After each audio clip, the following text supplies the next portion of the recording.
கணவனும் மனைவியுமா சந்தோஷமா வந்து உட்கார்ந்து இருக்கிறாங்க. எவ்வளவு ஜாலியா இருக்காங்க எல்லாரும். யோசிச்சு பார்க்கணும்ல. எங்க நாங்க உங்க வாழ்க்கைக்குள்ள வர்றதுக்கு முன்னாடி இந்த ஆண்களுக்கு என்னங்க பேரு? என்ன பேரு? சின்ன பையன், பொடி பையன், விவரம் இல்லாதவன்னு சொல்லுவாங்க. என்னைக்கு நாங்க உங்களுக்கு வலது கால் எடுத்து வச்சு வீட்டுக்குள்ள வர்றோமோ.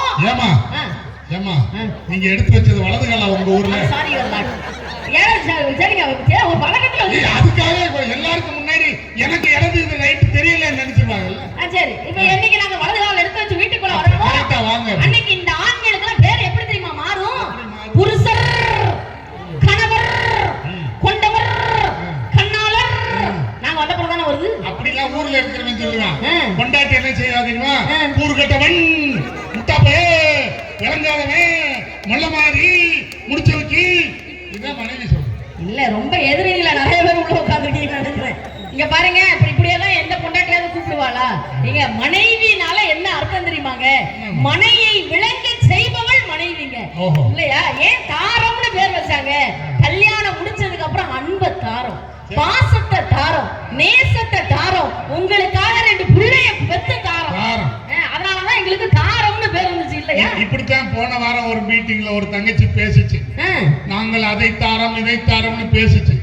இறங்கி போச்சு. அங்க இருந்து ஒரு பையன் வந்தான்.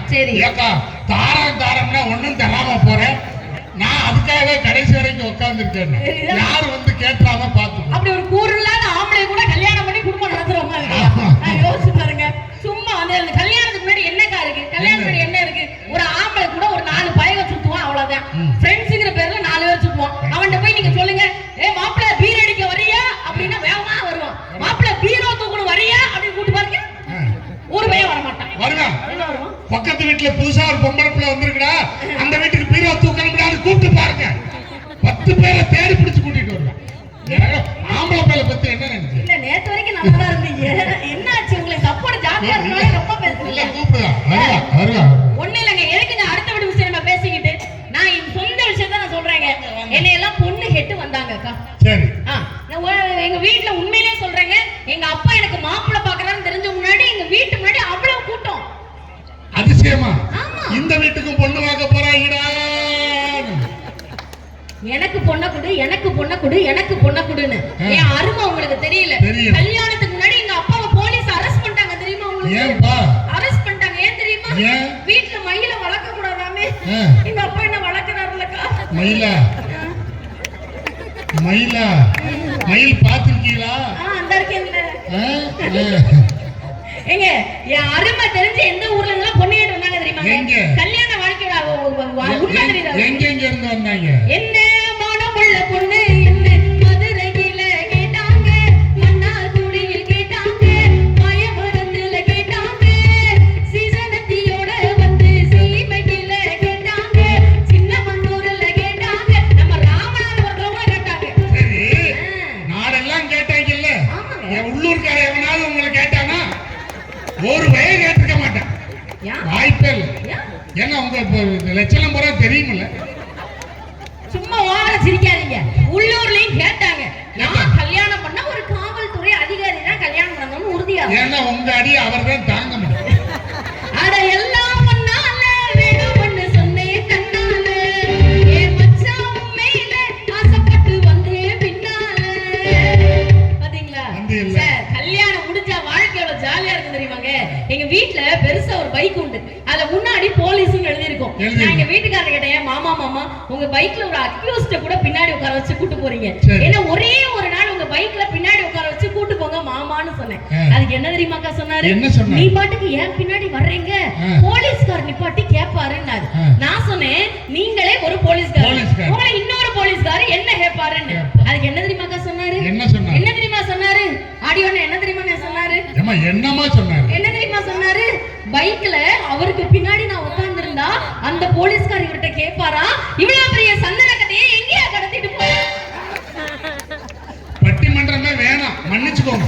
என்ன எக்ஸ்ட்ராவா ஒரு சவுண்ட் போகுது? இல்ல, சந்தனத்து கட்டை அவர் பார்த்திருக்காரா இல்லையா? எங்க வீட்டுக்காரருக்கு நான் சந்தன கட்டங்க. அப்படி சொல்லுங்க. சும்மா இத்தனை வருஷம் ஆச்சு, கல்யாணம் 15 வருஷம் ஆச்சுங்க. ஆனா பார்த்தா நான் அப்படி தெரிய மாட்டேன். தெரிய மாட்டேன். ஆமா, இன்னைக்கு வரைக்கும் ஆச்சு. உங்க வீட்டுக்காரலாம் உங்களை எப்படி கூப்பிடுவாரு? எப்படி கூப்பிடுவாரு? போடி போடி போடி போடின்னு வரா. எங்க வீட்டு வீட்டுக்காரர் இன்னைக்கு வரைக்கும் நான் வாடின்னு கூப்பிட்டது இல்ல. ஏன் தெரியுமாக்கா? ஏன் தெரியுமா நான் வாடின்னு கூப்பிட்டது இல்ல? ஏன் கூப்பிட்டது இல்ல? வாடின்னு கூப்பிட்டா நான் வாடி போயிருவேன்.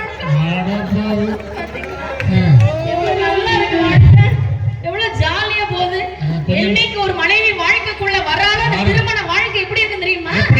இரவுக்கும் பகலுக்கும் இனி என்ன வேலை, இதயத்தில் விழுந்தது திருமண மாலை, உறவுக்கும் உரிமைக்கும் பிறந்தது நேரம், உலகம் நமக்கு இனி ஆனந்த போல, இருவர் என்பதே இல்லை இனி நாம் ஒருவர் என்பதே உண்மை, இருவர் என்பதே இல்லை இனி நாம் ஒருவர் என்பதே உண்மை. எப்படி இருக்கு? மன்னிக்கணும் தங்கச்சி, நான் எந்த பாட்டை கனவுல கூட நினைக்க கூடாதுன்னு நினைச்சேன்னா அந்த பாட்டை பாடி என்னை கடுப்பேத்திட்டீங்கம்மா. நான் இந்த பாட்டை கேட்டுட்டேன், கல்யாணமே முடிச்சேன். ஆமா, எங்க அம்மா கேட்டாங்க உனக்கு பொண்ணு பார்க்க போறோம்டான்னாங்க. நான் மெதுவா கேட்டேன், ரகசியமா கேட்டேன், யாருக்கும் சொல்ல மாட்டேன். எங்க அம்மாட்ட ரகசியமா கேட்டேன், ஏம்மா எனக்கு பொண்ணெல்லாம் தருவாங்களான்னு கேட்டேன். எங்க அம்மா அதெல்லாம் நான் பாத்துக்கிறேன்டா, உனக்கு எப்படி பொண்ணு வேணும்னு கேட்டாங்க. ஏமா பொண்ணுன்னு கிடைச்சா போதும்மா, நான் எப்படிமா செலக்ஷன்லாம் பண்றது, ஏதாவது ஒரு பொண்ணை கட்டி கொடுங்கம்மான்னு. அப்படி உன்னை நினைக்காதரா, ஏதாவது ஒரு கண்டிஷன் சொல்றான்னா. நான் சொன்னேன் எனக்கு இந்த பாட்டு ரொம்ப பிடிக்கும், அதனால நான் சொன்னேன் அம்மா அது கருப்போ சிவப்போ குட்டையோ நெட்டையோ குண்டோ ஒல்லியோ இந்த முடி மட்டும் கொஞ்சம் நீளமா இருக்கிறாப்புல ஒரு பொம்பளை பிள்ளைய பாருமான்னு சொன்னேன். எங்க அம்மாவும் ஒரு பொம்பளை பிள்ளைய பார்த்து தாலி கட்டி வச்சாங்க. அப்ப எனக்கு அந்த முதல் ராத்திரின்னு ஒண்ணு வந்துச்சா, எனக்கு ரொம்ப வருஷம் ஆச்சு, மறந்து போச்சு. அப்ப அந்த பாட்டு எனக்கு ஞாபகம் வந்துருச்சு. நீங்க அந்த வரி பாடல. பாதி கண்களை மூடி திறந்து பார்ப்பது இன்பம், பாதி தூக்கத்தில் கூந்தலை தடவி ரசிப்பது இன்பம். இந்த பாட்டை நான் வெறும் பாட்டோட நிறுத்தி இருந்தா எனக்கு பிரச்சனை தெரிஞ்சிருக்காரு. நான் பாடினேன் பாதி தூக்கத்தில் கூந்தலை தடவின்னு கொஞ்சம் உணர்ச்சி வசப்பட்டு தடவுனே, சனிய கூந்தல் கையோட. நான் கேட்ட ஒரு கண்டிஷன் கூட பூர்த்தி ஆகலையே, எனக்கு எப்படிமா கல்யாணத்துக்கு பின்னாடி மகிழ்ச்சி? ஆக்சுவலி நீங்க எங்களை வச்சு குடும்பம் நடத்த போறீங்களா, சௌரி முடி வச்சு நடத்த போறீங்களா? ஏமா அது முடி என்னவா இருந்தா என்ன நான் கேக்குறேன். ஒரு சின்ன ஆசை அது கூட நிறைவேறலையே. இப்ப நான் என்ன கேக்குறேன், மனைவியால என்ன பிரயோஜனம் நான் நீங்க கேக்குறீங்க. தமிழ்நாட்டுல நடக்கிற விஷயத்தை நான் சொல்றேங்க, எல்லா ஆண்களும் ஒத்துக்குவாங்க. ஒரு ஆம்பளை தனியா பைக்ல போட்டு போலீஸ்கார் நிப்பாட்டிடுவாரு, உண்டா இல்லையாக்கா? 2 ஆம்பளைங்க பைக்ல போட்டு போலீஸ்கார் நிப்பாட்டிடுவாரு, 3 ஆம்பளைங்க பைக்ல போட்டு போலீஸ்கார் நிப்பாட்டிடுவாரு. கட்டின பொண்டாட்டிய பின்னாடி உட்கார வச்சு கூட்டு போன எந்த புருஷனையாவது எந்த ஆம்பளையாவது இது வரைக்கும் போலீஸ்கார் நிப்பாட்டி இருக்காரா? நிப்பாட்ட மாட்டாங்க. நான் சொல்லவா, ஏற்கனவே பாவம் ஒரு பிரச்சனையோட போறேன், நம்ம அவனுக்கு ஒரு புது பிரச்சனையை உண்டாக்கிறப்ப. அம்மா நான் எப்பவுமே பைக் வந்து மெதுவாத்தான் ஓட்டுவேன். சரி, நான் ஒரு நாள் பைக் போய்கிட்டு இருந்தேன், இந்த காவல்துறை ஒரு காவலர் வந்து என்னை மறிச்சிட்டார். சரி, மறிச்சு நீங்க ஓவர் ஸ்பீட்ல போறீங்க, நான் புக் பண்ண போறேன்னு. நான் சொன்னேன் ஐயா நான் ஓவர் ஸ்பீடு போகல ஐயா, நான் 30-40க்கு மேல போக மாட்டேன் ஐயா, நீங்க சரியா கவனிக்கல ஐயா, நான் மெதுவாத்தாயா போனேன்னு. அவர் சொன்னாரு நான் பொய் சொல்றேன்னா, நீங்க ஓவர் ஸ்பீடு தான் போனீங்கன்னு. நான் இல்லைன்னு. அவர் ஆமான்னாரு. இப்படி எங்க 2 பேருக்குள்ள ஆர்கியூமெண்ட். அப்ப அவருடைய இன்னொரு காவலர் வந்தார், நண்பர். என்னடா வாத்தியார்ட்ட தகராறுன்னு அவர்கிட்ட கேட்டார். இவர் வாத்தியாராங்க ஓவர் ஸ்பீட்ல போயிட்டு இல்லைங்கிறாருன்னு. உடனே வந்தவர் என்னை மாதிரி இல்ல, உங்களை மாதிரி புத்திசாலி. அவர் கேட்டாரு நண்பர்கிட்ட, கொஞ்சம் அமைதியாரு அப்படின்னு சொல்லிட்டு என் பக்கம் திரும்பி, சார் இப்ப நீங்க எங்க போறீங்கன்னு. நான் சொன்னேன் என் மனைவி என் மாமியார் வீட்டுல இருக்கா, அவளை கூப்பிட போறேன்னு சொன்னேன். இந்த புது கேள்வி கேட்ட காவலருக்கு கோவம் வந்துச்சு பாருங்க. அப்படியே நண்பர் பக்கம் திரும்பி, ஏயா தேவையில்லாத பிரச்சனையை உண்டாக்குற, எவனாவது பொண்டாட்டியை கூப்பிட வேகமா போவானாயா? எவ்வளவு மெதுவா போக முடியுமோ அவ்வளவு மெதுவா தானேயா போவேன்.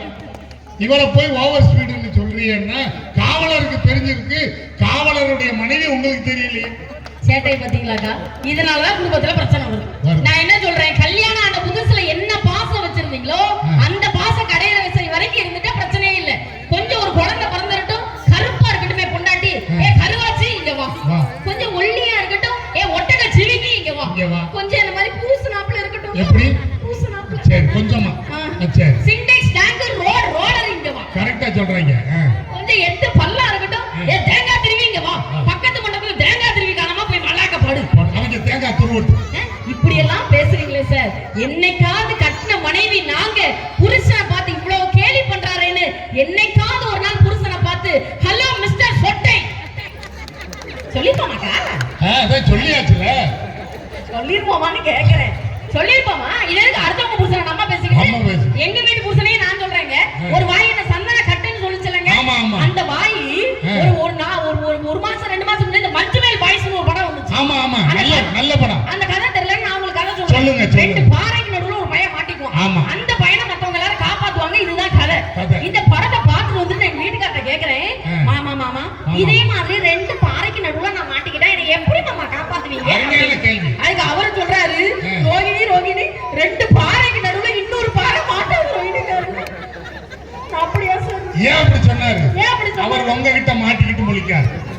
இங்க பாருங்க, இங்க இருக்கிற ஆண்களுக்கெல்லாம் சொல்லிட்டு போறேன், என் மனைவி குண்டா இருக்கா, முடி குட்டையா இருக்கு, முடி இல்ல, அறிவு இல்ல, இப்பெல்லாம் பேசி பழகாதீங்க. தேவதை மாதிரி மனைவியை தேடுறவன் ஆம்பளை கிடையாது. கல்யாணம் பண்ணிட்டு வந்த மனைவியை யாரு தேவதை மாதிரி பாத்துக்கிறானோ அவன் யோசிக்கணும்லங்க. நடுவர் அவர்களே, நல்லா இருக்கீங்க. ஒரு மனைவி வீட்டுக்குள்ள வந்தா வாழ்க்கை எப்படி இருக்கும் தெரியுமாங்க?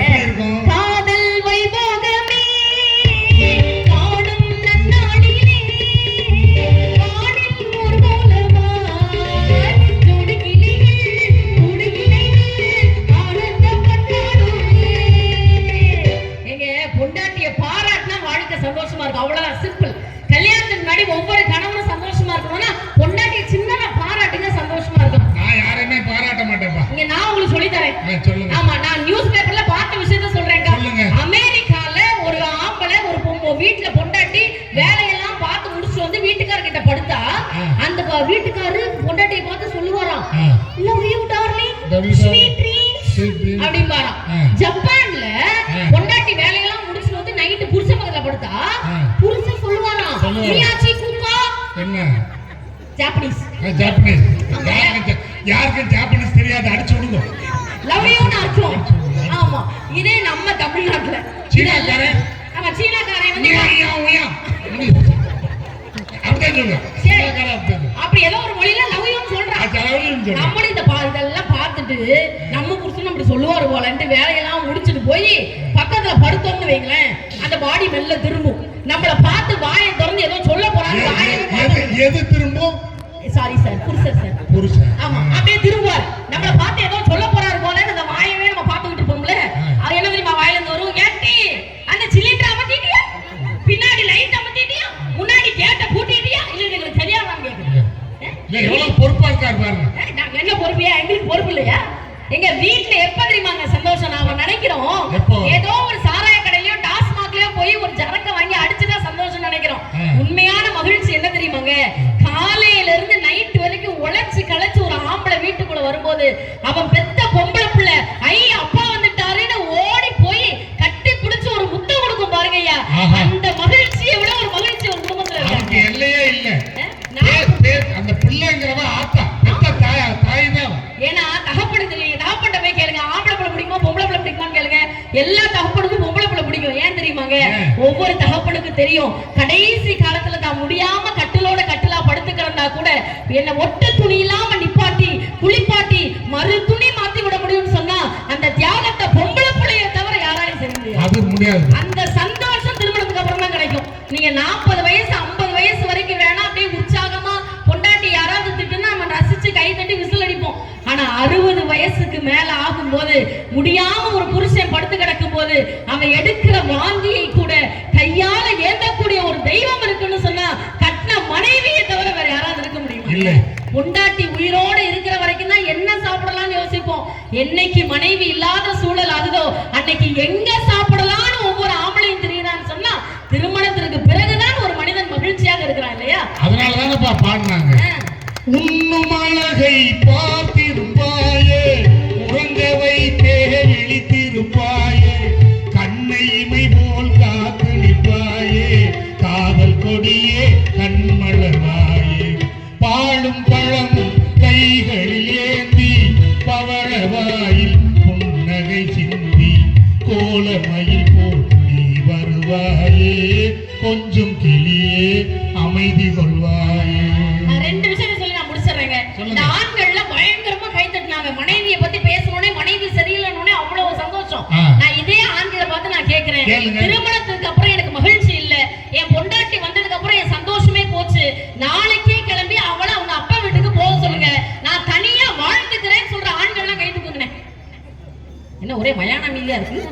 எங்க விசில் அடிச்சவர காணோம், கம்முனு உட்கார்ந்திருக்காங்க. அது முடியாதுமா, முடியாதுல்ல. அது முடியாது. எங்க ஒரு ஆணுக்கே பொறுப்பு எப்ப தெரியுமாயா வரும்? கல்யாணத்துக்கு அப்புறம் தாங்க வரும்.